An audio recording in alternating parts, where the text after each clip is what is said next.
Well, it's now the middle of spring in Australia, and we're already seeing temps in the low to mid 30s on the east coast here, and it's not even summer yet.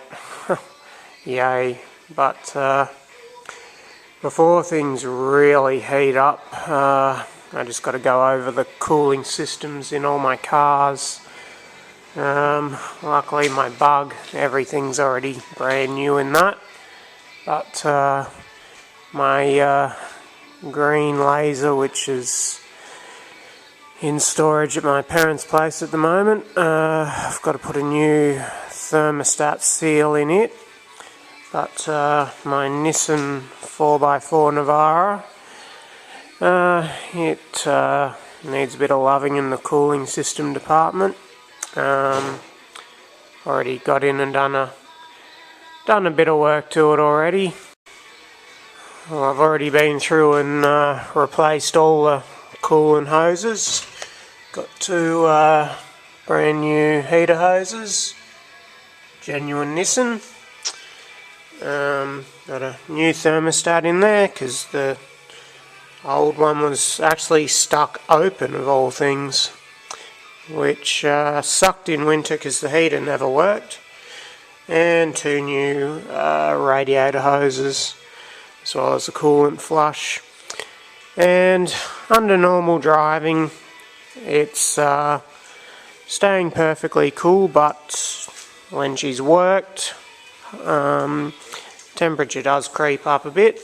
I noticed towing the car trailer with one of the diesel zero-turn Toros on, it was getting a bit hot climbing up the hills, so my next big inspection was the radiator, and it's not in a good way, to say the least.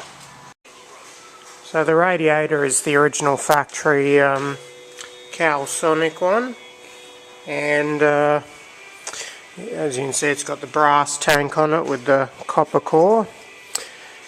And what tends to happen over time is the copper fins in there just disintegrate, which is, as you can see, is what's happened to mine. And as if that isn't bad enough, just all these years of driving through the paddocks with the long grass, I'll be able to show you better once it's out. All these little fins are just completely packed with that shit there, which if there's any other Aussies reading this, they'll know. It's friggin' paspalum grass seeds. You can see even down there in the chassis rail. Absolutely chockers with it. And it's completely clogged the fins, so it is no wonder that it gets a bit hot when it's worked. The other thing I've got to do is, you can see my fan blade is cracked between every spoke, and Nissan have told me, I rang yesterday, there's not one in the country. It'd have to come from Japan, and it would be $160, so I'm not going to bother doing that when for less money I can put an electric thermofan setup in, which will actually cool better, frees up a lot of horsepower because it's not driving that big manual fan there all the time, and will make it a lot quieter too, because they only run when it gets hot, which is just when you're stationary or moving in very slow traffic. The thermofans in my bug just never turn on unless the air conditioning's on, unless I sit in slow moving traffic for more than 10 minutes, but that's a job for another day. Anyway, this shouldn't be too difficult. I've got a Nice new shiny radiator to fit. 160 bucks. Gotta love eBay.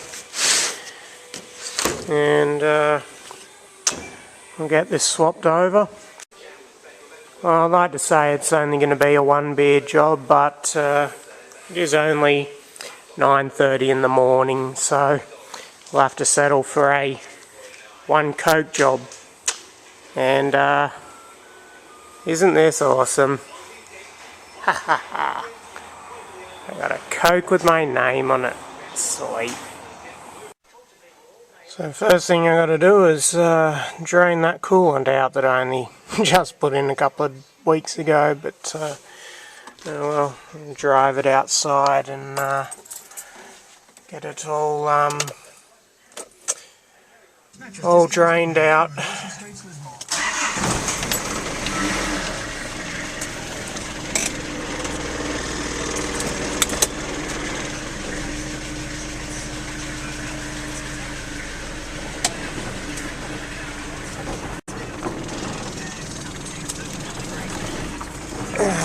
Nothing like having some nice scenery while you're working. Bugger working on a car in the garage. Sit around here and be bombed by the local wildlife. Actually, they've been pretty good now. Their babies are all grown up.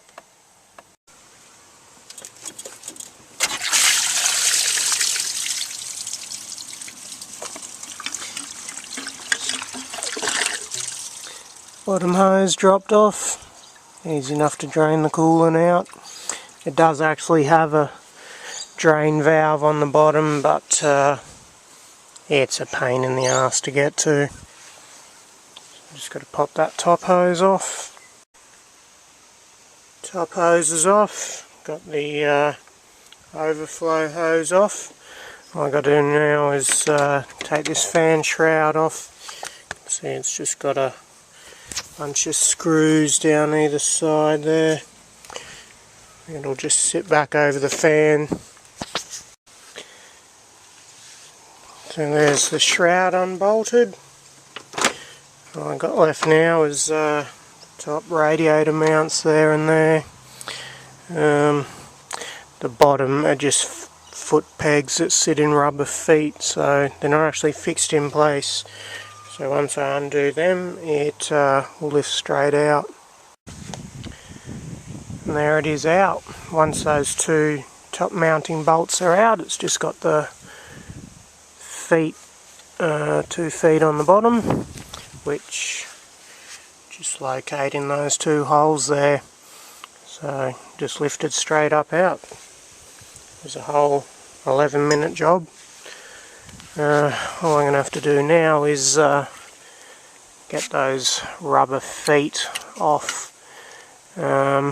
Most radiators normally come with new feet, but I'll have a better look through the box, but I don't think this one did. But might have to apply a little bit of heat to these. They're harder than a honeymooner's cock, so they don't really want to come off after all those years in the one spot, but I'll see what I can do. But in the meantime, I'll get some nice digital camera shots to show you just how rooted my radiator really is.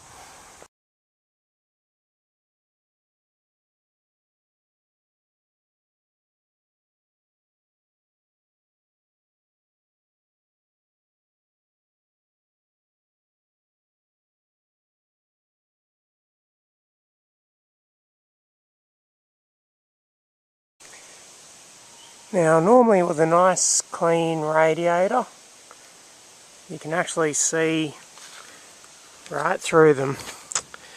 The best airflow delivers maximum cooling efficiency, but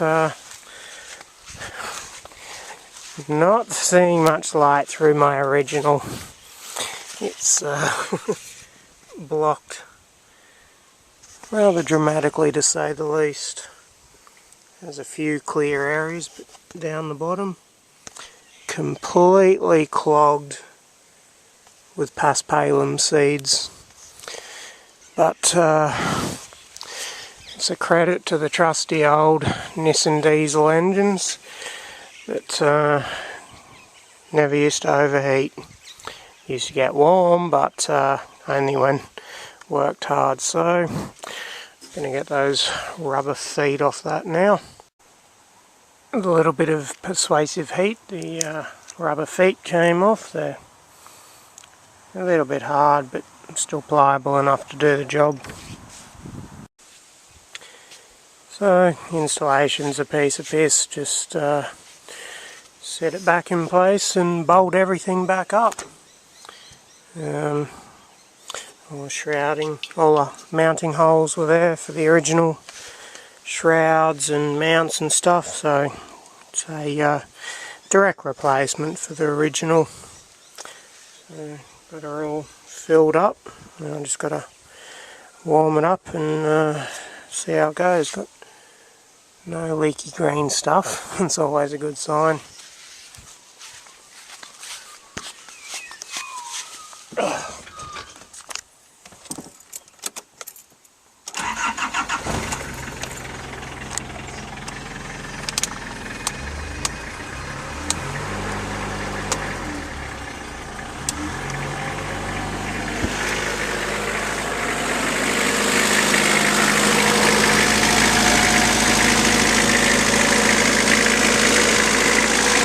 Let it warm up for a while, check for leaks and stuff.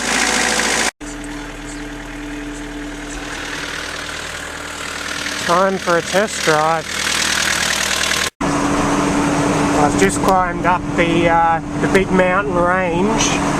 It used to get the temperature up to 3/4 and not even cracking halfway now. So yeah, huge improvement.